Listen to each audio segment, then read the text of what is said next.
ಸ್ನೇಹಿತರೆ, ಕೇವಲ ಅಪ್ಪಟ ಬಿಳಿ ಅಮೃತ ಶಿಲೆಯಿಂದಲೇ ಕಂಗೊಳಿಸುವ ಅಪಾರ ಮರಳುಗಾಡಿನ ಮಧ್ಯೆ ಅರಳಿದ ಡಿಸ್ನಿಲ್ಯಾಂಡ್ನಂತಹ ಅದ್ಭುತ ನಗರವೊಂದನ್ನ ನೀವು ಎಂದಾದರೂ ಕಲ್ಪಿಸಿಕೊಂಡಿದ್ದೀರಾ? ಅಷ್ಟೇ ಯಾಕೆ, ಆ ನಗರದ ರಸ್ತೆಯಲ್ಲಿ ಓಡುವ ಕಾರುಗಳು ಕೂಡ ಕಡ್ಡಾಯವಾಗಿ ಕೇವಲ ಬಿಳಿ ಬಣ್ಣದಲ್ಲೇ ಇರಬೇಕು ಅಂದ್ರೆ ನೀವು ನಂಬ್ತೀರಾ? ಹೌದು, ತನ್ನ ವಿಲಕ್ಷಣ ಸೌಂದರ್ಯದಿಂದಲೇ ಹಲವಾರು ಗಿನ್ನೆಸ್ ದಾಖಲೆಗಳನ್ನ ಬರೆದಿರುವ ಜಗತ್ತಿನ ಅತ್ಯಂತ ಬಿಳಿ ನಗರ ತುರ್ಕಮೆನಿಸ್ತಾನದ ರಾಜಧಾನಿ ಅಶ್ಖಾಬಾತ್ ಮೇಲ್ನೋಟಕ್ಕೆ ಒಂದು ಸುಂದರ ಚಿತ್ರಪಟದಂತೆ ಬೆರಗು ಮೂಡಿಸುತ್ತದೆ. ಆದರೆ ಈ ಹೊಳೆಯುವ ಸೌಂದರ್ಯದ ಹಿಂದೆ ಇಡೀ ಜಗತ್ತನ್ನೇ ಬೆಚ್ಚಿ ಬೀಳಿಸುವ ಕರಾಳ ಸತ್ಯವೊಂದು ಅಡಗಿದೆ. ನಗರದೊಳಗೆ ಕಾಲಿಟ್ಟ ತಕ್ಷಣವೇ ಯಾರೋ ನಮ್ಮನ್ನೇ ಸದಾ ಕಣ್ಣಿಟ್ಟು ಕಾಯುತ್ತಿದ್ದಾರೇನೋ ಅನ್ನುವ ವಿಚಿತ್ರ ಆತಂಕ.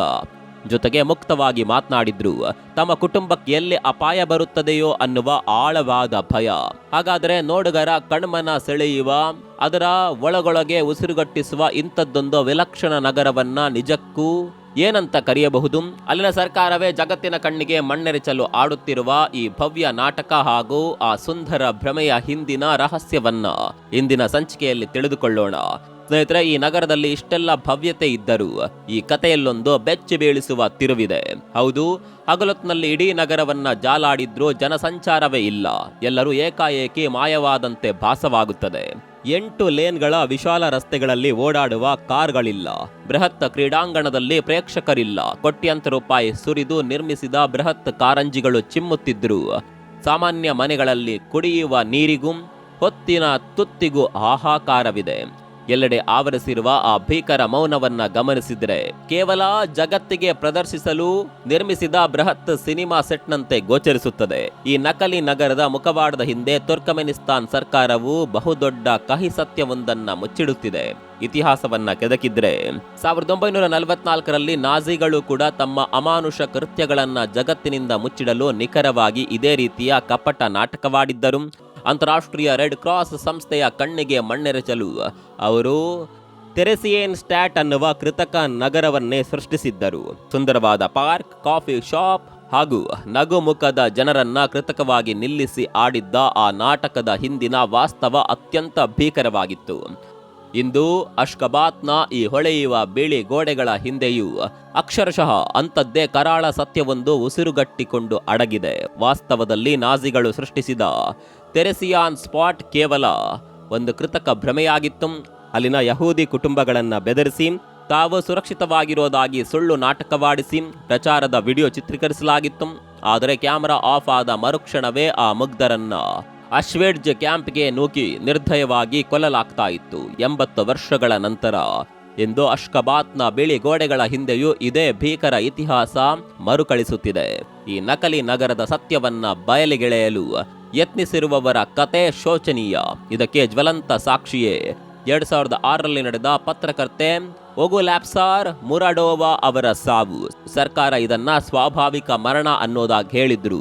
ಶವಾಗಾರದಲ್ಲಿ ಆಕೆಯ ಮೃತದೇಹದ ಮೇಲಿದ್ದ ಕತ್ತು ಹಿಸುಕಿದ ನೀಲಿ ಕಲೆಗಳು ಹಾಗೂ ತಲೆಯ ಹಿಂದಿದ್ದ ಆಳವಾದ ಗಾಯಗಳು ಸರ್ಕಾರದ ಕ್ರೌರ್ಯವನ್ನ ಕೂಗಿ ಹೇಳುತ್ತಿದ್ದವು.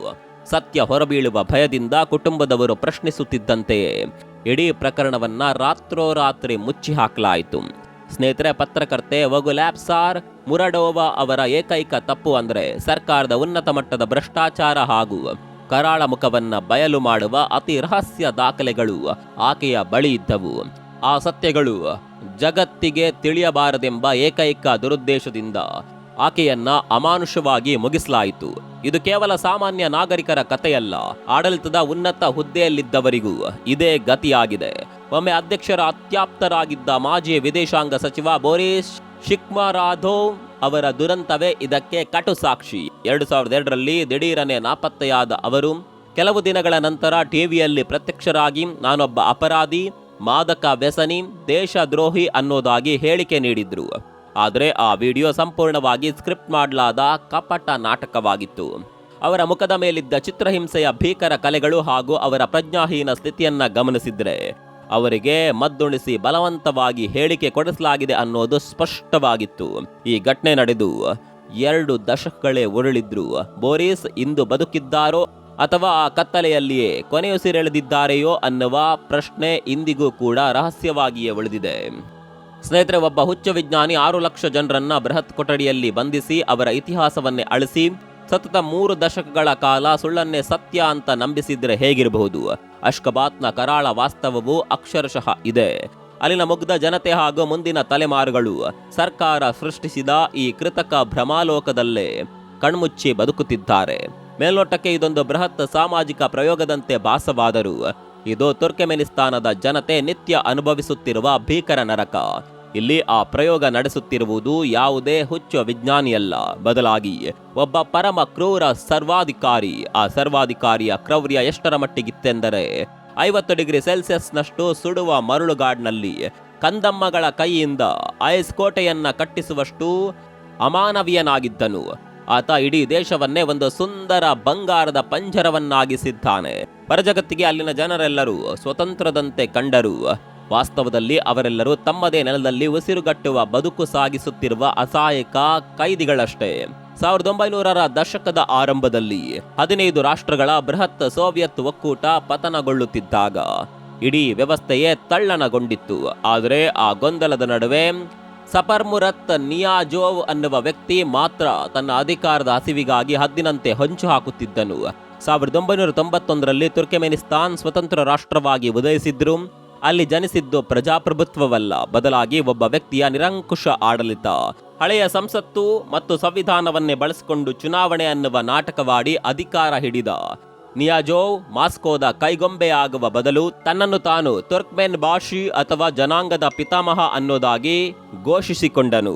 ತನ್ನ ಅಧಿಕಾರವನ್ನ ಭದ್ರಪಡಿಸಿಕೊಳ್ಳಲು ಸೋವಿಯತ್ ಕಾಲದ ಕ್ರೂರ ಗುಪ್ತಚರ ಸಂಸ್ಥೆ KGBಯನ್ನ KNB ಅಂತ ಮರುನಾಮಕರಣ ಮಾಡಿ ತನ್ನ ವೈಯಕ್ತಿಕ ರಕ್ಷಾ ಕವಚವನ್ನಾಗಿ ಬಳಸಿಕೊಂಡನು. ಅಂದಿನಿಂದ ಆ ಅಧಿಕಾರಿಗಳು ಮಾಸ್ಕೋಗಾಗಿ ಅಲ್ಲ, ಕೇವಲ ನಿಯಾಜೋವ್ನ ಕ್ರೌರ್ಯ ಮೆರೆಯಲು ಕೆಲಸ ಮಾಡತೊಡಗಿದ್ರು. KNB ಅನ್ನುವ ಉಕ್ಕಿನ ಮುಷ್ಟಿಯಲ್ಲಿ ಇಡೀ ದೇಶದ ನಾಗರಿಕರ ಜಾತಕವೇ ಅಡಗಿತ್ತು. ಫೋನ್ ಕರೆಗಳ ಕದ್ದಾಲಿಕೆಯಿಂದ ಹಿಡಿದು ಉದ್ಯೋಗದ ವಿವರಗಳವರೆಗೆ ಪ್ರತಿಯೊಂದರ ಮೇಲೂ ಸರ್ಕಾರದ ಹದ್ದಿನ ಕಣ್ಣಿತ್ತು. ಅಲ್ಲಿ ಖಾಸಗಿತನ ಅನ್ನುವ ಪದವೇ ಅಳಿಸೋಗಿತ್ತು. ಶಾಲೆ, ಮಸೀದಿ ಹಾಗೂ ಕಚೇರಿಗಳಲ್ಲಿ ಸಾಮಾನ್ಯರ ವೇಷದಲ್ಲಿ ಗುಪ್ತಚರರು ಹರಡಿಕೊಂಡಿದ್ರಿಂದ ಜನರು ತಮ್ಮ ಮನೆಯೊಳಗೂ ಮಾತನಾಡಲು ಹೆದರಿ ಟಿವಿ ಶಬ್ದವನ್ನ ಜೋರು ಮಾಡ್ತಾ ಇದ್ರು. ಈ ಉಸಿರುಗಟ್ಟುವ ವಾತಾವರಣ 2002ರ ನವೆಂಬರ್ 27ರಂದು ಸ್ಫೋಟಗೊಂಡಿತು. ಅಧ್ಯಕ್ಷ ನಿಯಾಜೋವ್ ಅವರ ಐಷಾರಾಮಿ ಕಾನ್ವೇ ಸಾಗುತ್ತಿದ್ದಾಗ ಹಠಾತ್ ಮಷಿನ್ ಗನ್ಗಳ ಗರ್ಜನೆ ಮೌನವನ್ನ ಸೀಳಿತು. ಗುಂಡುಗಳ ಮಳೆ ಆತನ ಮರ್ಸಿಡೀಸ್ ಕಾರನ್ನ ಜರಡಿಯಂತೆ ತೂತು ಮಾಡಿದ್ರು. ನಿಯಾಜೋವ್ ಅದೃಷ್ಟವಶಾತ್ ಪ್ರಾಣಾಪಾಯದಿಂದ ಪಾರಾಗ್ತಾನೆ. ಘಟನೆ ನಡೆದ ಮರುಕ್ಷಣವೇ ಗುಡುಗಿದ ಆತ, ಇದು ನನ್ನ ರಾಜಕೀಯ ವಿರೋಧಿಗಳು ಸರ್ಕಾರವನ್ನ ಉರುಳಿಸಲು ನಡೆಸಿದ ಬಹುದೊಡ್ಡ ಸಂಚು ಅನ್ನೋದಾಗಿ ಸಾರ್ತಾನೆ. ಆದರೆ ಈ ಹತ್ಯಾಯತ್ನದ ಕಥೆಯಲ್ಲಿ ಅಸಲಿ ಟ್ವಿಸ್ಟ್ ಇರೋದೇ ಇಲ್ಲಿ. ಗುಂಡು ತಗುಲಿದ ಕಾರಿನ ಫೋಟೋಗಳಾಗ್ಲಿ ಅಥವಾ ಕಣ್ಣಾರೆ ಕಂಡ ಒಬ್ಬನೇ ಒಬ್ಬ ಸಾಕ್ಷಿಯಾಗಲಿ ಇಲ್ಲದಿರುವುದು ಇದು ನಿಜವಾದ ದಾಳಿಯೇ ಅಥವಾ ವಿರೋಧಿಗಳನ್ನ ಮಟ್ಟ ಹಾಕಲು ನಿಯಾಜೋವ್ ಆಡಿದ ಕಪಟ ನಾಟಕವೇ ಅನ್ನುವ ಅನುಮಾನವನ್ನ ಬಲಗೊಳಿಸಿತು. ಈ ಘಟನೆಯನ್ನೇ ನೆಪವಾಗಿಟ್ಕೊಂಡು ಸಾವಿರಾರು ರಾಜಕೀಯ ವಿರೋಧಿಗಳನ್ನ ರಾತ್ರೋರಾತ್ರಿ ಜೈಲಿಗೆ ಅಟ್ಟಲಾಯಿತು. ಇದರ ಬೆನ್ನಲ್ಲೇ ಉದಯಿಸಿದ್ದೆ ಒವಡಾನ್ ಡೆಪೆ.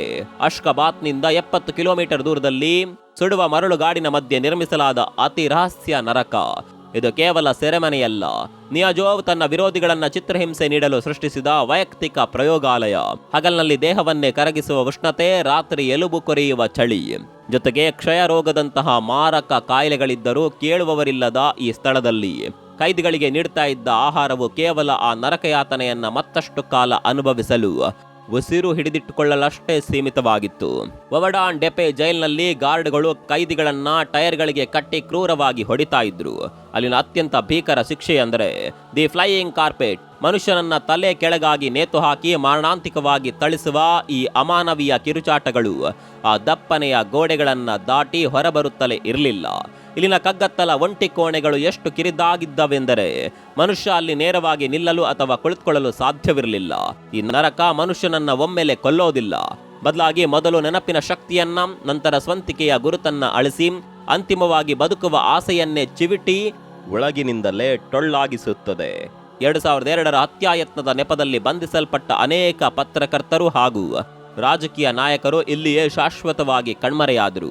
ಡಿಸೆಂಬರ್ 29ರಂದು ಮಾಜಿ ವಿದೇಶಾಂಗ ಸಚಿವ ಬೋರಿಸ್ ಅವರನ್ನ ಕೂಡ ಇದೇ ನರಕಕ್ಕೆ ತಳ್ಳಲಾಯಿತು. ಅವರು ಇಂದಿಗೂ ಬದುಕಿದ್ದಾರೋ ಇಲ್ಲವೋ ಅನ್ನೋದು ಯಾರಿಗೂ ತಿಳಿಯದ ರಹಸ್ಯ. ತುರ್ಕೆಮೆನಿಸ್ತಾನದಲ್ಲಿ ಹೀಗೆ ಜನರು ದಿಢೀರನೆ ನಾಪತ್ತೆಯಾಗೋದು ಅಲ್ಲಿನ ದೈನಂದಿನ ಬದುಕಿನ ಅತ್ಯಂತ ಭಯಾನಕ ವಾಸ್ತವವಾಗಿದೆ. ಇಷ್ಟೆಲ್ಲ ಅನ್ಯಾಯಗಳಾದರೂ ಜನತೆ ಯಾಕೆ ಬಂಡೇಳಿಲ್ಲ ಅನ್ನುವ ಪ್ರಶ್ನೆಗೆ ಉತ್ತರ, ನಿಯಾಜೋವ್ ಜನರನ್ನ ಶಾರೀರಿಕ ಹಾಗೂ ಮಾನಸಿಕವಾಗಿ ಗುಲಾಮರನ್ನಾಗಿಸಲು ರೂಪಿಸಿದ್ದ ಬೃಹತ್ ನಿಯಂತ್ರಣ ಯಂತ್ರ. ತುರ್ಕೆಮೆನಿಸ್ತಾನದಲ್ಲಿ ಒಂದು ಊರಿನಿಂದ ಇನ್ನೊಂದು ಊರಿಗೆ ಹೋಗಲು ಸರ್ಕಾರದ ಅನುಮತಿ ಬೇಕು. ಅಷ್ಕಬಾತ್ನಲ್ಲಿ ನೆಲೆಸಲು ಅಲ್ಲಿಯೇ ಹುಟ್ಟಿರಬೇಕು. ಬಸ್ ಹತ್ತಲು ಐಡಿ ಕಾರ್ಡ್ ಕಡ್ಡಾಯ. ಹೋಟೆಲ್ ರೂಮ್ಗೂ ಪೊಲೀಸರ ಪರ್ಮಿಷನ್ ಬೇಕು. ಇನ್ನು ದೇಶದ ಗಡಿ ದಾಟೋದು ಹಗಲುಗನಸು. ಪಾಸ್ಪೋರ್ಟ್ ಅನ್ನೋದು ಅಲ್ಲಿ ಕೇವಲ ಪ್ರಯಾಣದ ದಾಖಲೆಯಲ್ಲ, ಬದಲಾಗಿ ಸರ್ಕಾರಕ್ಕೆ ತೋರಿಸಬೇಕಾದ ನಿಷ್ಠೆಯ ಗುರುತು. ಪತ್ರಕರ್ತರು ಅಥವಾ ವಿರೋಧಿಗಳ ಕುಟುಂಬದವರು ಬ್ಲ್ಯಾಕ್ ಲಿಸ್ಟ್ನಲ್ಲಿದ್ದರೆ ಅವರು ಎಂದಿಗೂ ಆ ಬಂಗಾರದ ಪಂಜರದಿಂದ ಹೊರ ಹೋಗುವಂತಿಲ್ಲ.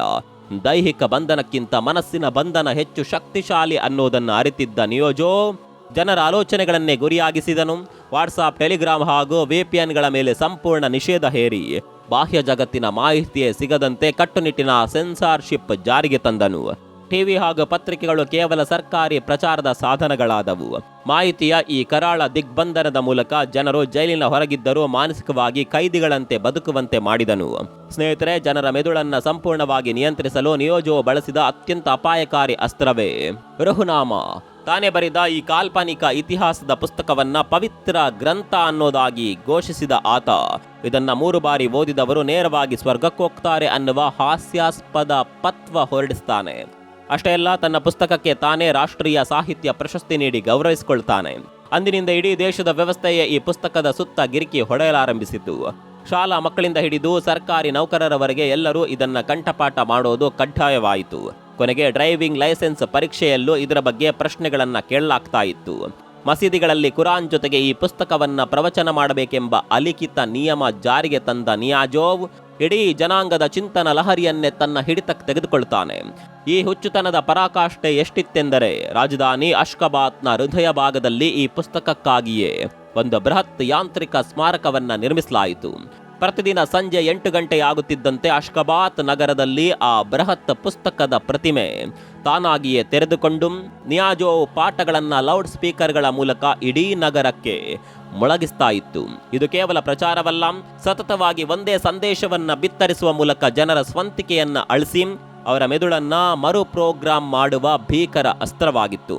ತನ್ನ ಮುಖದ ಮೇಲೆ ಸದಾ ಸೂರ್ಯನ ಬೆಳಕು ಬೀಳಬೇಕೆಂಬ ದುರಂಕಾರದಿಂದ ಸೂರ್ಯನ ದಿಕ್ಕಿಗೆ ತಿರುಗುವ 24 ಕ್ಯಾರೆಟ್ ಅಪ್ಪಟ ಚಿನ್ನದ ಬೃಹತ್ ಪ್ರತಿಮೆಯನ್ನ ಆತ ಸ್ಥಾಪಿಸಿದನು.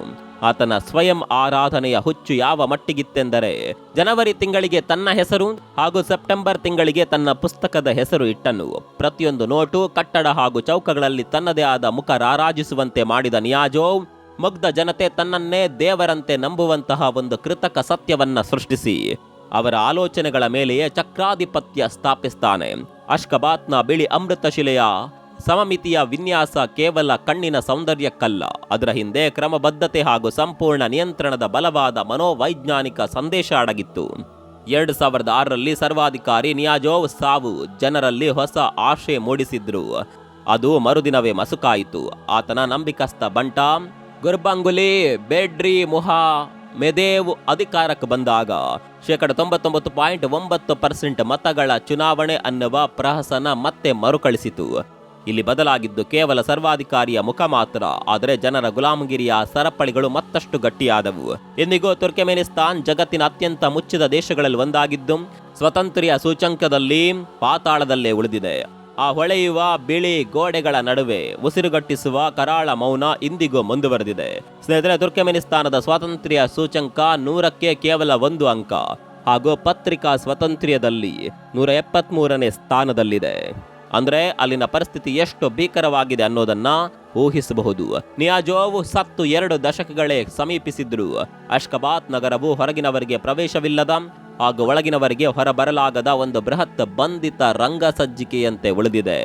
ತುರ್ಕೆಮೆನಿಸ್ತಾನದ ಸರ್ವಾಧಿಕಾರದ ಬಿಳಿ ಮಾರ್ಬಲ್ ಮತ್ತು ಚಿನ್ನದ ಪ್ರತಿಮೆಗಳಲ್ಲಿ ನೇರವಾಗಿ ಕಂಡ್ರೆ ಆಧುನಿಕ ಜಗತ್ತಿನ ಸರ್ವಾಧಿಕಾರವು ಅತ್ಯಂತ ಚಾಣಾಕ್ಷವಾಗಿದೆ. ಅದು ನಮ್ಮ ಸ್ಮಾರ್ಟ್ ಫೋನ್ಗಳ ಆಲ್ಗೊರಿಥಮ್ಗಳು, ನಮಗೆ ಬೇಕಾದನ್ನೇ ತೋರಿಸುವ ಎಕೋ ಚೇಂಬರ್ಗಳು ಹಾಗೂ ಕೃತಕವಾಗಿ ಸೃಷ್ಟಿಸಿದ ಟ್ರೆಂಡ್ಗಳ ಹಿಂದೆ ಅಡಗಿಕೊಂಡು ನಮ್ಮ ಆಲೋಚನೆಗಳನ್ನು ನಮಗೇ ತಿಳಿಯದಂತೆ ನಿಯಂತ್ರಿಸುತ್ತಿದೆ. ತುರ್ಕೆಮೆನಿಸ್ತಾನವನ್ನ ಆಳಿದ್ದು ರಕ್ತ ಮಾಂಸದ ಒಬ್ಬ ಸರ್ವಾಧಿಕಾರಿ. ಆದರೆ ಇಂದು ನಮ್ಮನ್ನ ಡಿಜಿಟಲ್ ಲೋಕದಲ್ಲಿ ಆಳುತ್ತಿರೋದು ಕಣ್ಣಿಗೆ ಕಾಣದ ಆಲ್ಗೊರಿದಮ್ ಅನ್ನುವ ಹೊಸ ಯುಗದ ಸರ್ವಾಧಿಕಾರಿ. ಎರಡರ ಅಂತಿಮ ಉದ್ದೇಶವು ಒಂದೇ, ನಮ್ಮ ಆಲೋಚನಾ ಲಹರಿಯನ್ನ ತನ್ನ ಹತೋಟಿಗೆ ತೆಗೆದುಕೊಳ್ಳುವುದು. ಸೋಷಿಯಲ್ ಮೀಡಿಯಾದ ಈ ಜಾಲವು ನಮ್ಮ ಆಲೋಚನೆಗಳನ್ನು ನಿಯಂತ್ರಿಸಲು ಆರಂಭಿಸಿದಾಗ ನಾವು ಅರಿಯದಂತೆ ಮಾನಸಿಕ ಗುಲಾಮರಾಗುತ್ತೇವೆ. ಆದರೆ ಇಂತಹ ಎಷ್ಟೇ ಪ್ರಬಲ ವ್ಯವಸ್ಥೆಗಳಿದ್ದರೂ ಅವುಗಳಿಗೆ ಇರುವ ಏಕೈಕ ಭಯವೆಂದರೆ ಅದು ಜಾಗೃತಿ. ಯಾವಾಗ ನಾವು ಪ್ರತಿ ವಿಷಯದ ಹಿಂದಿರುವ ತರ್ಕವನ್ನ ಪ್ರಶ್ನಿಸಿ ಸೂಕ್ಷ್ಮವಾಗಿ ಗಮನಿಸಲು ಪ್ರಾರಂಭಿಸುತ್ತೇವೆಯೋ ಆಗ ಯಾವುದೇ ಆಲ್ಗೊರಿದಮ್ ನಮ್ಮ ಮೆದುಳನ್ನ ನಿಯಂತ್ರಿಸಲು ಸಾಧ್ಯವಿಲ್ಲ ಅನ್ನೋದು ಮಾತ್ರ ಸತ್ಯ. ಈ ಬಗ್ಗೆ ನಿಮ್ಮ ಅಭಿಪ್ರಾಯವೇನು ಕಾಮೆಂಟ್ ಮಾಡಿ ತಿಳಿಸಿ. ಮತ್ತೊಂದು ವಿಡಿಯೋದಲ್ಲಿ ಸಿಗೋಣ. ಅಲ್ಲಿವರೆಗೂ ನಮಸ್ಕಾರ.